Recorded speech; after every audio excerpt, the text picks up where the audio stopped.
maksudnya daripada Al-Lajlaj bin Hakim As-Sulami, dia berkata bahawa aku mendengar Rasulullah sallallahu alaihi wasallam bersabda, sesungguhnya seorang hamba itu jika telah ditentukan, ditakdirkan baginya satu tempat, satu kedudukan kemuliaan di syurga yang tidak mampu dicapai olehnya walaupun dengan seluruh amalannya, maka Allah akan mengenakan ke atasnya ujian yang menimpa tubuh badan dia atau harta dia atau anak dia. Kemudian dia bersabar menghadapi ujian tersebut, lalu Allah akan angkat kedudukan darjatnya yang telah ditetapkan. Menarik hadis ni. Hadis ni ceritakan kepada kita bagaimana Allah Ta'ala telah meletakkan kategori ataupun Allah Ta'ala telah menentukan syurga kepada seseorang. Andai sekiranya seseorang itu tak mampu untuk capai tahap kedudukan syurga yang telah ditetapkan oleh Allah tadi, maka Allah Ta'ala akan uji dia. Allah Ta'ala uji pada fizikal dia. Fizikal dia, mungkin dia ada kekurangan fizikal. Kalau dia bersabar, Allah Ta'ala akan sampaikan kedudukan, angkat kedudukan dia yang tak sampai tadi kepada kedudukan yang tinggi di syurga. Kalau dia bersabar ketika dia dikurniakan kekurangan harta, Allah Ta'ala akan angkat juga kedudukan dia di dalam syurga. Macam tu juga kalau Allah Ta'ala uji dia dengan anak dia. Anak dia ada masalah sedemikian, lalu dia bersabar.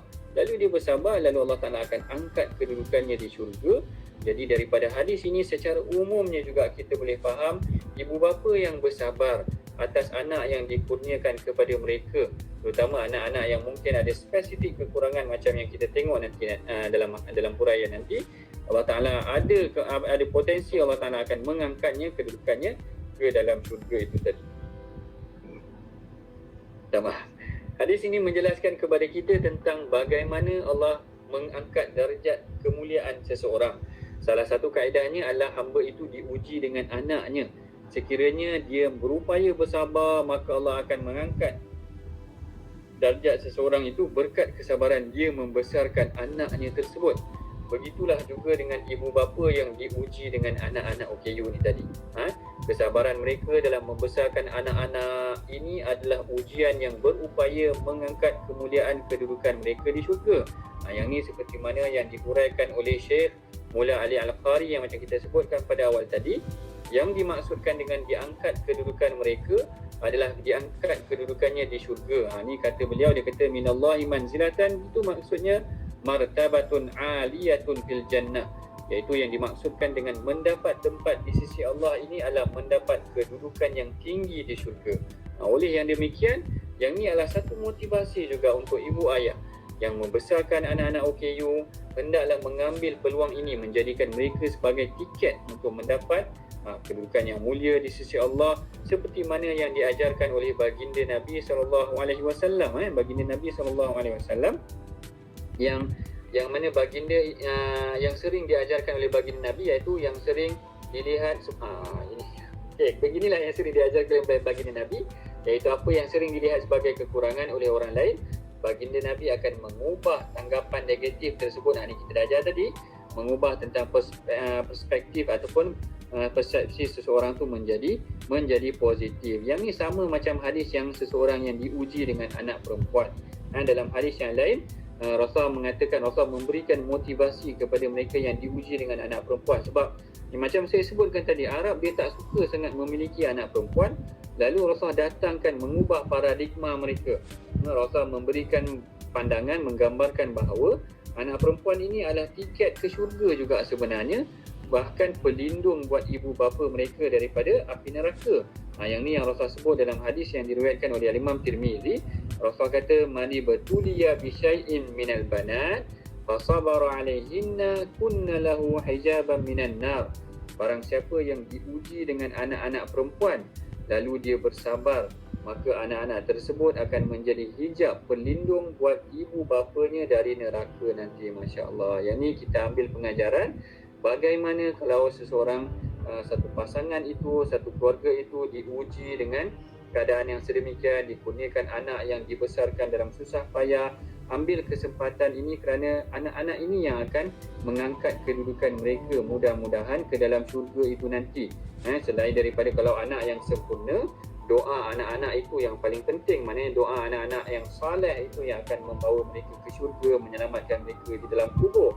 Tetapi sekiranya anak-anak itu tidak mampu mendoakan ibu ayah mereka, mungkin anak OKU dan sebagainya, kesabaran ibu ayah itu tadi akan membawa kedudukan mereka ke dalam syurga. Jadi ibu ayah yang bersabar atas kurniaan anak-anak yang diuji dengan kekurangan dari pelbagai aspek ni tadi akan memberikan tiket kepada ibu ayah tersebut ke dalam syurga. Jadi kat sini malam ni kita masuk 3 hadis sahaja dahulu. Hadis yang pertama menceritakan tentang keberkatan golongan OKU. Kalau orang lain gambarkan pandang kekurangan dari aspek itu dan ini, ambil pendekatan Rasulullah. Rasulullah melihat dari aspek yang positif. Kalau Sayyidina Sa'ad bin Abi Waqqas tersilap dalam kes ni, merasakan dirinya lebih baik, maka Rasulullah tegur dalam kes ni. Rasulullah kata, fa innama turzaquna wa tunsaruna bi du'afaikum. Kita ni diberikan rezeki ataupun kita ni dibantu oleh Allah Ta'ala adalah disebabkan kerana orang-orang yang lemah di sisi kita ni tadi. Itu yang pertama daripada hadis yang kita belajar pada malam ni. Yang kedua adalah hadis mengenai tentang anak-anak OKU ini adalah anak-anak syurga.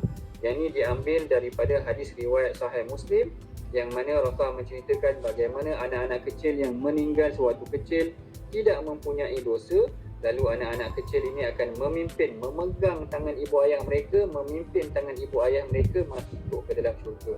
Lalu Al-Imam Nawawi ketika menghuraikan hadis ini, Al-Imam Nawawi kata kalau anak-anak kecil, kalaulah manusia yang diberikan sempurna akal pun tidak akan diazab sekiranya tidak sampai taklif ataupun tanggungjawab kepada mereka, maka apatah lagi anak-anak kecil ini, maka apatah lagi anak-anak OKU ni yang tidak mempunyai taklif, yang mempunyai mungkin masalah kekurangan akal dan sebagainya, maka mereka akan memimpin, dibangkitkan di hari akhirat kelak dalam keadaan yang lebih baik, lalu memimpin anak-anak ibu ayah mereka ke dalam syurga. Manakala hadis yang ketiga pula, hadis yang kita belajar juga pada malam ini adalah tentang bagaimana ibu ayah golongan OKU ini boleh diangkat kedudukan yang tinggi di dalam syurga apabila mereka bersabar. Mereka bersabar dengan ujian ataupun kurniaan yang lain sikit kepada daripada orang lain, maka kedudukan mereka boleh diangkat ke dalam syurga atas kesabaran mereka terhadap ujian yang Allah Ta'ala berikan kepada mereka. Wallahu a'lam. Saya kira hampir